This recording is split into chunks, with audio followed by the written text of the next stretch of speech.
In a remote and peaceful wildlife sanctuary in Australia, Jabari, a lion of majestic size, was pacing in circles inside his enclosure, his eyes vacant and his head tilted towards the ground. No matter how green the grass and blue the sky, nothing there could elicit a reaction from him. His gaze, once vibrant and attentive, now seemed to carry an endless sadness, reflecting the emptiness of his new reality. Since being separated from Amina, the caretaker who had been with him since the first days of his life, Jabari had changed. He had become a shadow of the powerful and imposing lion he had once been, a lion that everyone feared for his presence and respected for his strength. Now, it was as if everything around him had lost its luster. He was reclusive, avoided contact with other humans, and was increasingly resistant to his new caretakers. "Come on, kid," murmured one of the new caretakers, keeping a cautious distance as he tried to lure Jabari with a piece of meat. Jabari, however, ignored the gesture and walked away, preferring to stare at a fixed point on the fence as if waiting for something that would never come. In reality, Jabari was waiting. He was waiting for Amina, the only person with whom he had really established a deep connection, a silent bridge that had been formed from the moment she had rescued him as a cub from the African savannah. The nights were the hardest, when the lonely lion seemed to mourn in silence, letting out sighs that echoed in the calm but empty environment. Nothing could replace her presence, and the more time passed, the more apathetic and distant he became. Amina's absence was an open wound for him. Years before, Amina, still a determined young explorer with a passion for wildlife, had been roaming the vast savannas of Africa. One cold, silent morning, while crossing the territory of a group of lions being monitored by her team, a faint sound caught her attention. She stopped, held her breath, and carefully followed the sound to a secluded bush. There, lost and malnourished, was a cub. Its eyes, large and frightened, were fixed on her as it tried to stand up, its little body trembling and weak. Amina instinctively knew that he was alone, with no mother around to protect him. Without hesitation, she took the baby in her arms, trying to reassure him with soft murmurs as she cuddled him. "Calm down, little one. Everything will be all right," she whispered, feeling the animal's fragile breath on her neck. This unexpected encounter would change the course of their lives. Soon after the rescue, she organized the transfer of the little lion to the sanctuary in Australia, a safe place where he would have a second chance. Every day, Amina followed his recovery with dedication, spending hours by the cub's side, feeding him, protecting him, and most importantly, giving him affection and security.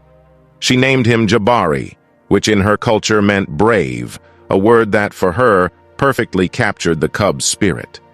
Day after day, Jabari recovered, and together they built a bond that transcended the common understanding between humans and animals. The little lion's eyes began to shine with confidence, and Amina felt her pride grow every time she saw him stronger, more secure, always by her side. In the years that followed, they became inseparable. Jabari, now an imposing lion, spent his mornings watching her from afar and followed her with his eyes wherever she went.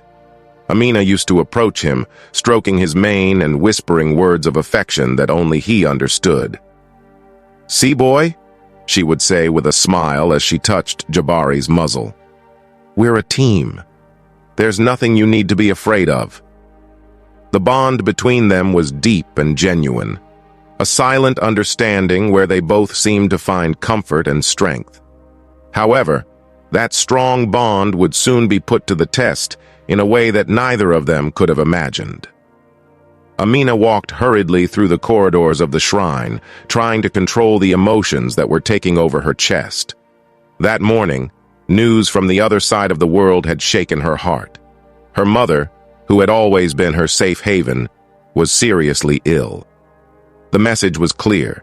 She needed to get home, and fast. Her thoughts, however, revolved around Jabari. How would he react to her absence? They had never been apart for so long. At dusk, Amina went to Jabari's compound to say goodbye. As soon as she approached, she realized that the lion was already waiting for her, standing by the railing, his eyes fixed on her as if he could sense what was coming.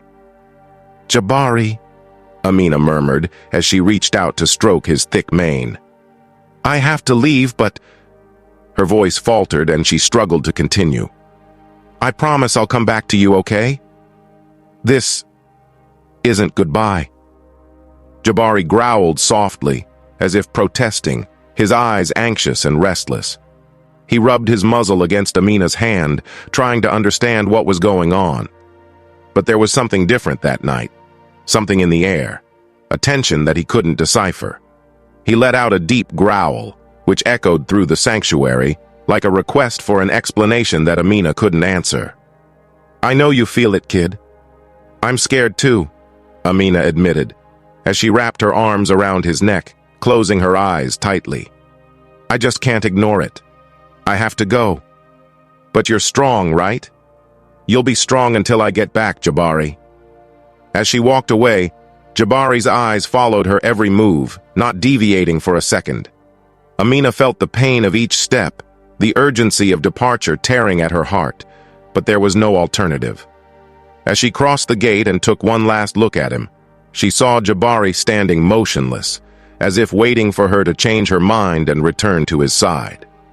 As she walked away, Jabari stood there, watching the direction in which she had gone until the sun had completely disappeared.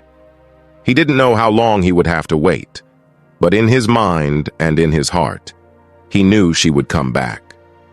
That first night without Amina, the lion stood still, fixed on the gate, emitting roars that echoed like wails. He didn't know that for her to return would be a far greater challenge than either of them could have imagined. The days passed, and Jabari continued to wait by the gate, fixed like a statue, with each new dawn. But Amina didn't return, and as the weeks turned into months, something in the lion's eyes began to change. His energy and vigor seemed to dissipate, as if her very absence was draining his strength. The new caretakers watched, frustrated and apprehensive, as Jabari's behavior became increasingly unpredictable. He refused food and ignored any attempt at interaction, always remaining distant, isolated in a corner of his enclosure. No matter the offers of succulent meat or new toys, Jabari was physically there, but his spirit seemed to wander somewhere far away, searching tirelessly for his only friend. "He's getting worse," murmured one of the carers, watching from afar, her voice full of concern. "What else can we do? We've tried everything." "I don't know. Maybe he needs something else, or someone he really trusts," replied another carer, casting a helpless glance at the lion who remained oblivious to everything. Time went on, and Jabari's condition worsened visibly. He ate the bare minimum needed to stay alive, his body became thin, and his once lustrous coat began to lose its shine, fading along with his spirits. Jabari had become a ghost of himself, and his aggressive behavior frightened even the most experienced caretakers. He seemed to have lost all hope, as if Amina's absence was a wound that no other human could heal.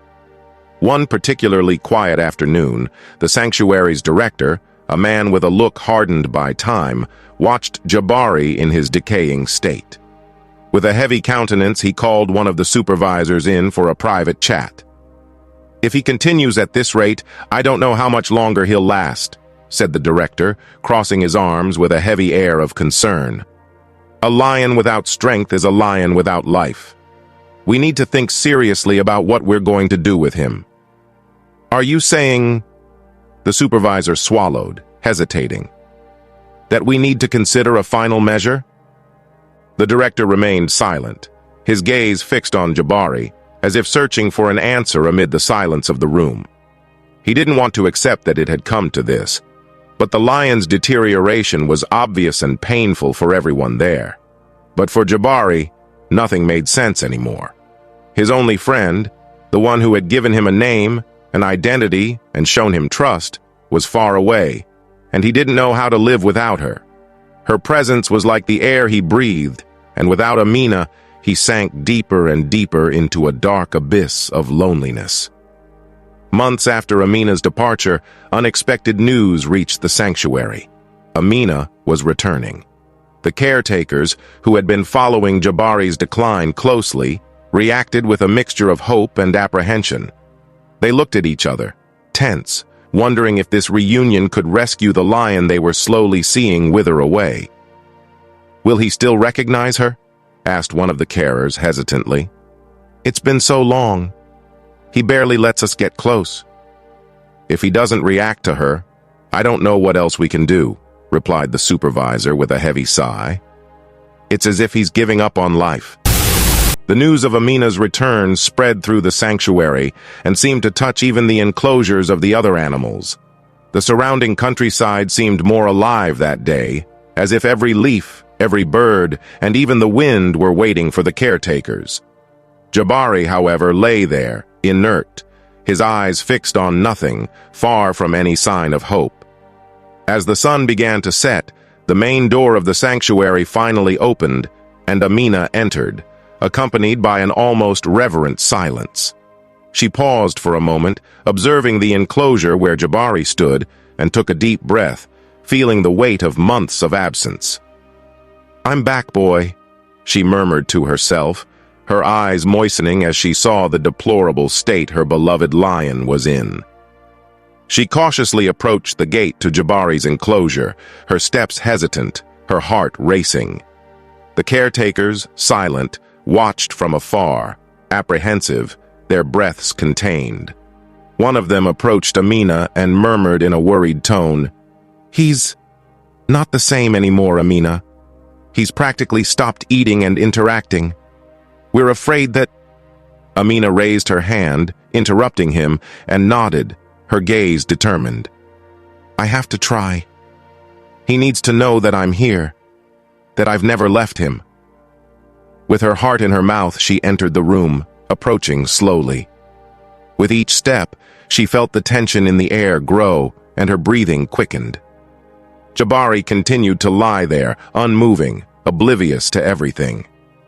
"Jabari!" she called, her voice low, full of affection and pain.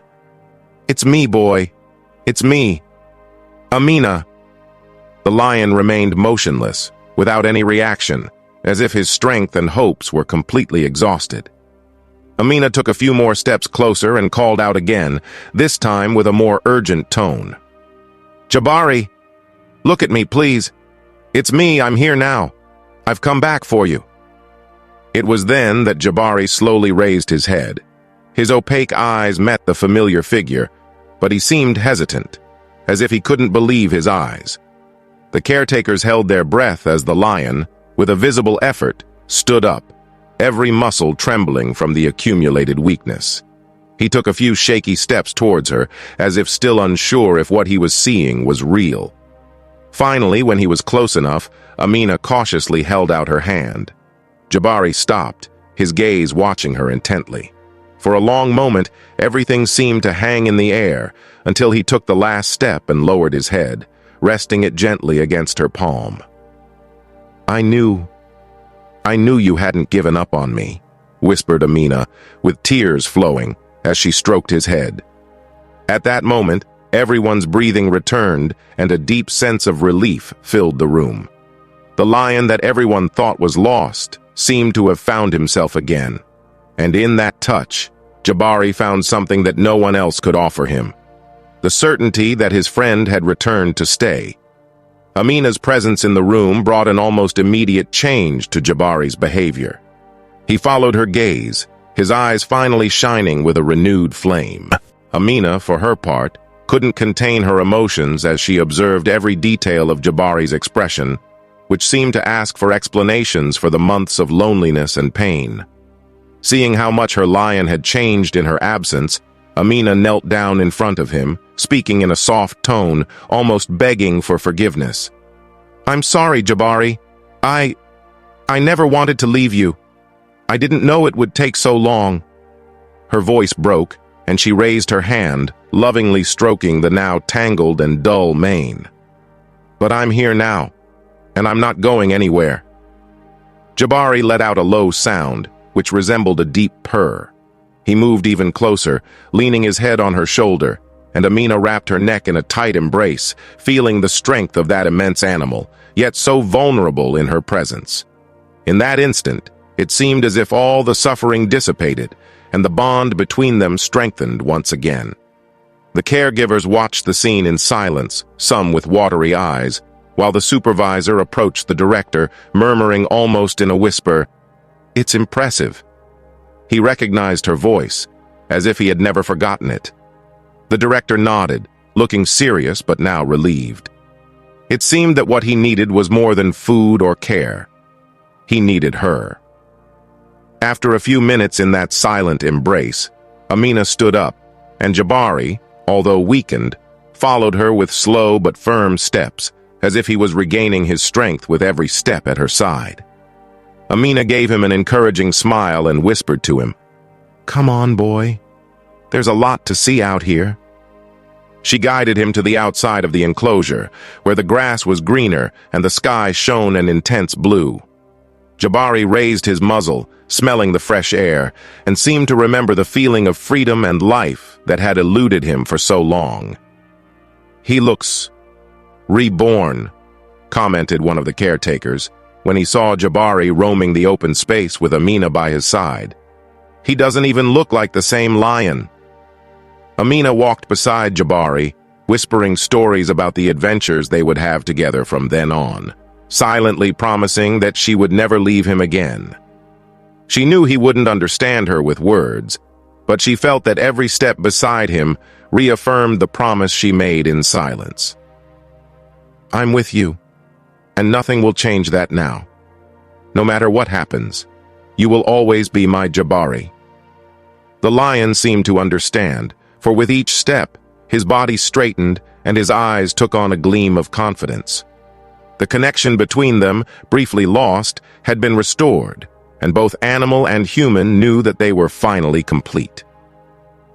The weeks passed, and Jabari's rebirth surprised everyone. He had returned to exploring every corner of his enclosure, as if rediscovering the world he had abandoned in Amina's absence. His body, once haggard and weak, now displayed the strength of a true lion. Every morning, he waited for her at the gate, his gaze attentive and full of energy. The caretakers, who had previously dealt with the animal's sadness and apathy, now admired the almost miraculous transformation they were witnessing. Amina, for her part, had resumed her routine at the sanctuary, caring for Jabari with renewed zeal. She spent hours talking to him, telling him about her days away and her plans for the future. "I know it was hard, boy," she said one morning, while stroking his mane. "But now that we're together, nothing will keep us apart. I promise I'll never leave you again." Jabari lowered his head, as if absorbing every word, and emitted a deep purr, in a gesture that conveyed both comfort and devotion. Amina smiled, knowing that although her promise was silent, Jabari understood her in essence. But not everything in the shrine was completely at peace. One silent night, Amina heard rumors that the director of the sanctuary was considering transferring some of the animals for reasons of funding and space. The thought of Jabari being turned away again sent a chill down her spine, and while she was talking to one of the supervisors about it, she realized that some of the caretakers were also worried. "Do you really think he'd be okay away from you again?" asked the supervisor, worried. "What if he doesn't react this time? That lion only survived because you came back." "I won't let that happen. If necessary, I'll do whatever it takes to keep him here," said Amina with determination. "He's more than a sanctuary lion. He's part of me. They will have to listen to me." That night, as she stroked Jabari before leaving, Amina whispered, "They don't understand, Jabari. To them, you're just another lion. But to me, you're my family. We'll fight together, I promise." The lion, as if it understood the urgency in her voice, roared softly, its eyes blazing with a ferocious intensity. At that moment, Amina knew that she would do anything to protect him, that she would fight with all her might so that Jabari would never know loneliness again. And so, in the silence of that starry night, As Amina temporarily said goodbye to Jabari, a mutual promise was cemented between them. It was a promise that would not be easily broken, and one that would begin an intense struggle to ensure that the lion's fate, from that moment on, would always be in the hands of the one who loved him unconditionally.